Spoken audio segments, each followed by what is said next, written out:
Well, in the 50s, the early 50s, my father passed away. He was very young. He was in his early 50s, in fact. And my father was in the grocery business, and my mother continued on with the business. And I never liked the business, and that's when I started driving a cab. And I used to do the things that most guys my age, like say 23, 24, and so forth, in that age bracket. We used to hang around what we called what was the hot shop in those days. That was the local hangout, and that was one of Marriott's first ventures into big business as such. And we had a certain hot shop uptown that every night, just like clockwork, we'd go up there because we knew somebody would be there. If you've ever watched that show on television, Happy Days, it's the same type of thing, you know, where the crowd assembled every night. And these were not teenagers now. These were young adults, I guess you would call them. And from there, everything emanated from there. I mean, we'd go out, get something to eat, we'd go to a movie, or go to a burlesque show or anything, you know, and we'd even wait till late at night, 2 o'clock in the morning, we'd take a trip over to Baltimore just to get a sandwich or something, you know, we were that type. And we used to do the same things. The kids in those days were a little different. I mean, we'd go out on Saturday night, we'd dress to the T's. I mean, we'd have, in those days, the big thing were the ducktail haircuts and the suede shoes and the one-button rolled jackets, double-breasted overcoats, and you always wore a hat because if you didn't wear a hat, we were always told that we weren't completely dressed. So we wore a hat everywhere we went. We looked like the junior mafia almost walking down the street. And generally we'd go to the beaches in the summer. On the weekends, we'd go up to Atlantic City. We'd go to the local beaches down near Annapolis on a Sunday afternoon, get dates just like anything else. And some of the guys were into gambling, and they'd go have their card games. They'd go to the racetrack. Everybody had their own little thing that they used to like to do, you know. So we just had a general easy time of it. It was a good period of time for us. I mean, life wasn't too complicated. We didn't need brand new cars like some of the kids have to have today. We had, well, for me, I had cars that were always 10 years old, and I was always used to pray and hope that they would get me where I had to go for the most part. And I was sort of daring in a way. I'd take the car on long trips and never worry about it. I might have 2 bald tires on there. Things like that didn't bother us. I mean, we weren't reckless, but still, you know, we just had an easy time of it. It was just a easy way of life. In fact, the big fad came out. I have to laugh when I think about it. It was called cardigan jackets. They were sport coats without collars. The musicians started the fad. And I remember I got my first one, and my father looked at that, and to him that was so way out, he couldn't believe it. And even though I was wearing a tie and shirt, very neat, you know, with the suede shoes and my perfect, I couldn't understand that jacket, though. And when I look at the kids today, some of the things they wear, and I look back at that, that was mild compared to what they're doing today, you know, with their clothes. So the 50s were a good period of time. See, my father was a little different.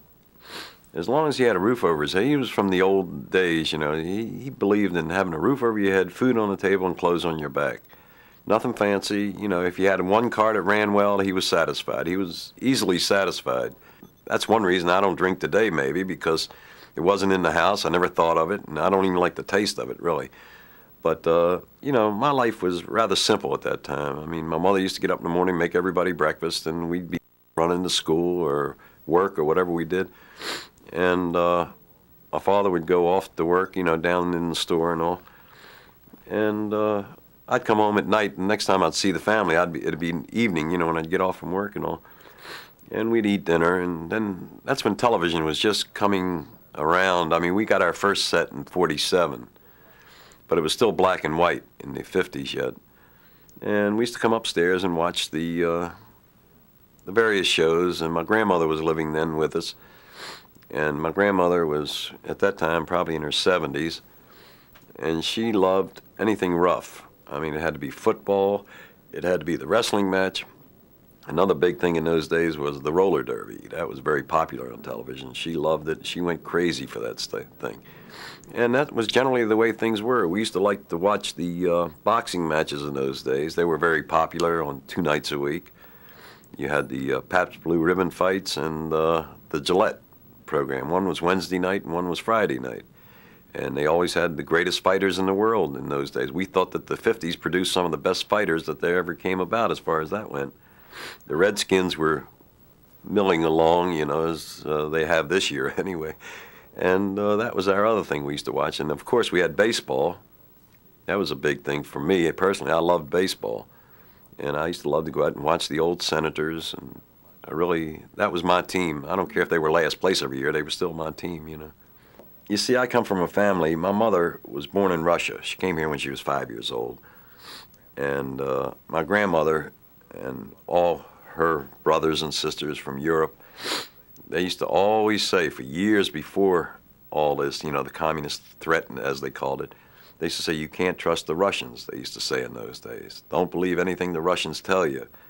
And that was sort of drilled into my head, you know, that the Russians were bad characters, you know, you don't mess with them, or you can't depend on them or anything else. So that was sort of in the family, you know, it was always talked about. And we'd get over to my grandmother's house. In those days, she lived with, you know, my grandfather was still living, you know.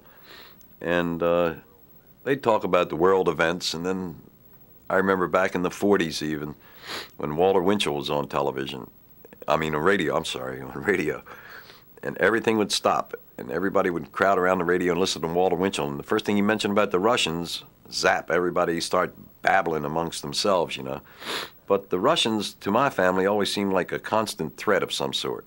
I was born in a neighborhood in southeast Washington, about 5 blocks from the Capitol building to start off with. Show you how I grew up in a way, get a little background into it. And my neighborhood was always half black and half white in that area I lived in. And those people had been living there, the families, we hadn't, but the others in the neighborhood, been living there for some of them 100 years, the families. And everybody in the neighborhood called each other by their first name. And my father always told me that you have respect for everybody that's older than you.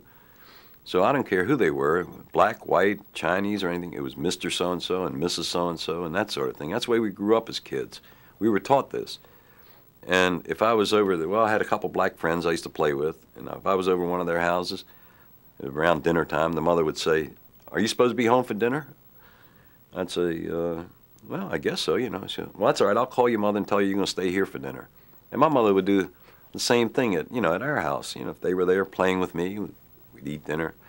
And we never thought about it. We were integrated before integration ever became the fad, so to speak. And the only difference was in Washington, we just didn't go to schools together or the movies together. I think that's about the extent of it. We used to go play football every day. We used to go, play in the streets. In those days, we used to play games right in the streets. We used to play hockey on roller skates and things like that. We never even thought about it. The whole issue, it seems, came up in the 60s.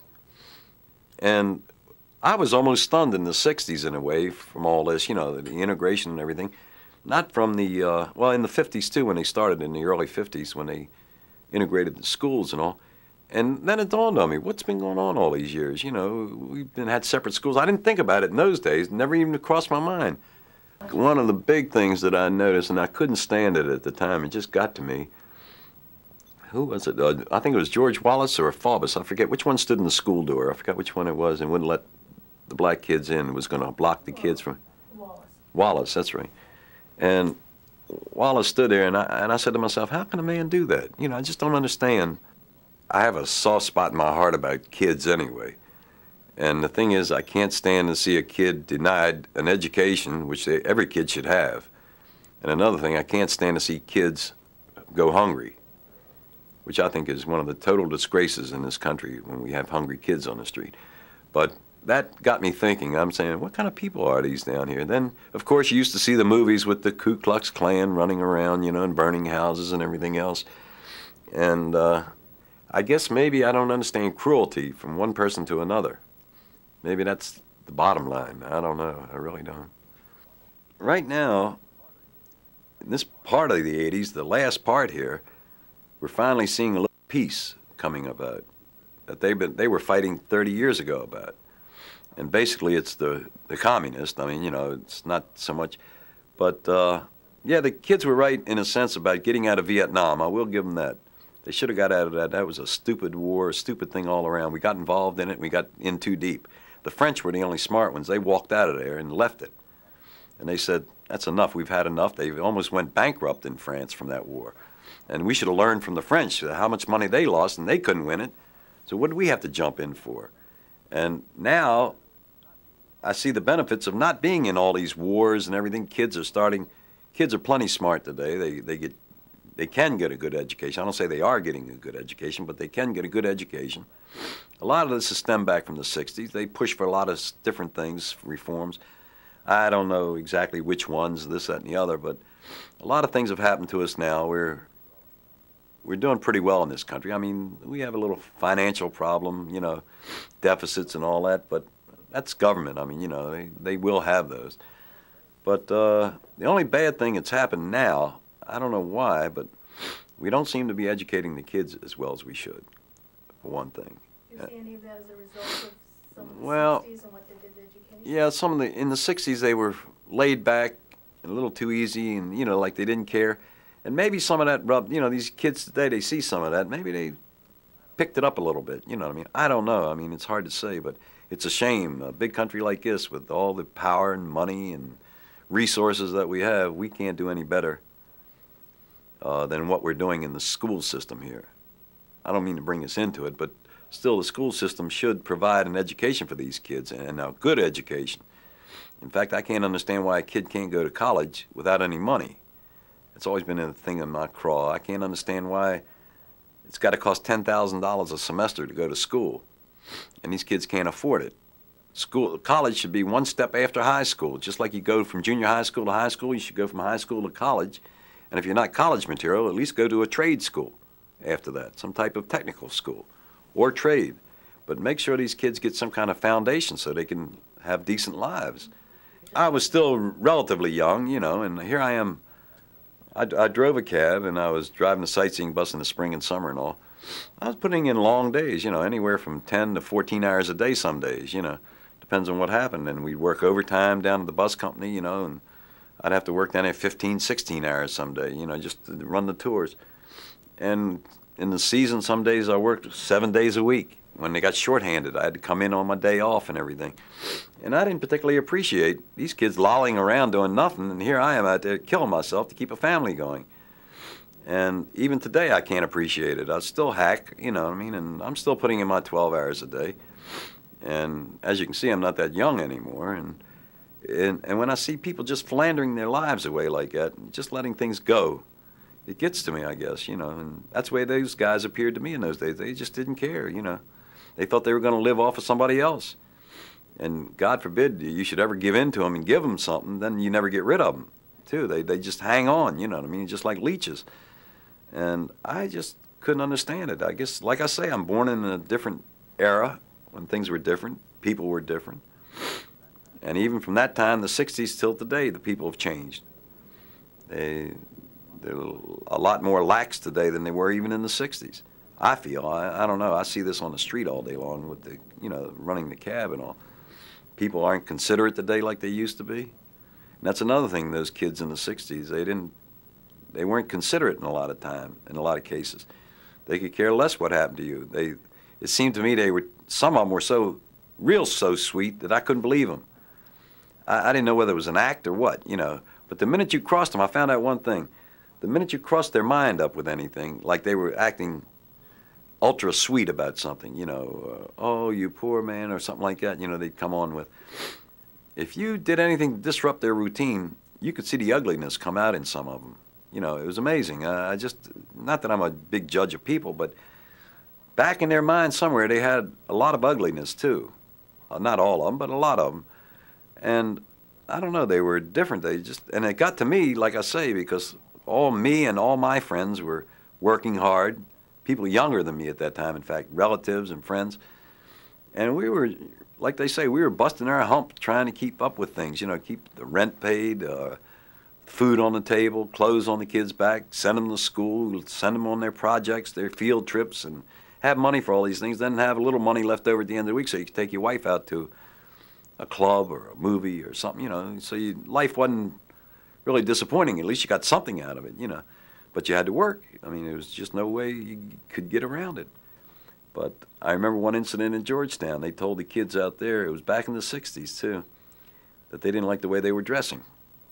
They were sloppy and everything, so they told them that they're going to have to wear jackets and ties to class. sport coat or a suit coat or something. So the kids wanted to rebel, but they didn't know how to do it. So they did. They got all dressed up, and what they did, they didn't wear socks. I thought that was funny in a way. To me, it struck me funny. That was their way of rebelling, but that was a gentle way of rebelling. So that I can go along with because it got a little humor in it. And they weren't bad kids, you know, they were pretty decent kids, but they had to find a way to make a statement, and that was it, not wearing socks. And I don't know whatever became of that regulation as it was, but I think when you get older, you get a little more cautious anyway, more so than when you're young, because when you're young, you don't think about a lot of things. You do it, you know, spontaneous. But when you get older, you think out things a little more. You get a little, you know, on the cautious side, and you're not going to jump into something real quick without thinking about it. And I guess it made me that way. I mean, I became a little more conservative as time went on, and I think everybody does. Everybody becomes, from Democrats, they go to Republicans when they get older. It always seems that way. Everybody I ever talked to when I was young, they were all Democrats. Now I find that half the people I know are Republicans now. I don't know why, but that's the way it works out.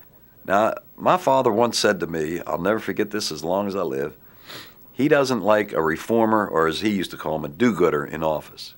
He used to call them do-gooders. And I said, why, Pop? He says, because every time they get in office, it seems like all the businesses go out. Nothing happens in business. They make it tough for a guy to operate in business. Then he would, you know, add on to it. He said, I only want a man in office that I can get to. He said, that's the American system. And he says, and that system works. And I used to poo-poo the thing. I'd say, you can't be serious. You know, I was full of ideals. You know, I was going to set the world straight. And all. I said, you can't be serious. He says, when you get older, you'll understand what I'm saying. And as I got older, I started understanding what my father had said. And it made a little bit of sense. I mean, I still can't condone a guy going out, just out and out stealing, you know what I mean, a politician and all that. But it seems to work, in a sense, that system of you take care of me, I'll take care of you, and this, that, and the other. Like up in New York many years ago, they used to have what they used to call the ward healer. In every ward in New York City, they had one guy you used to go to with all your problems. He'd get you jobs, he'd get you health care, he'd get you food and everything.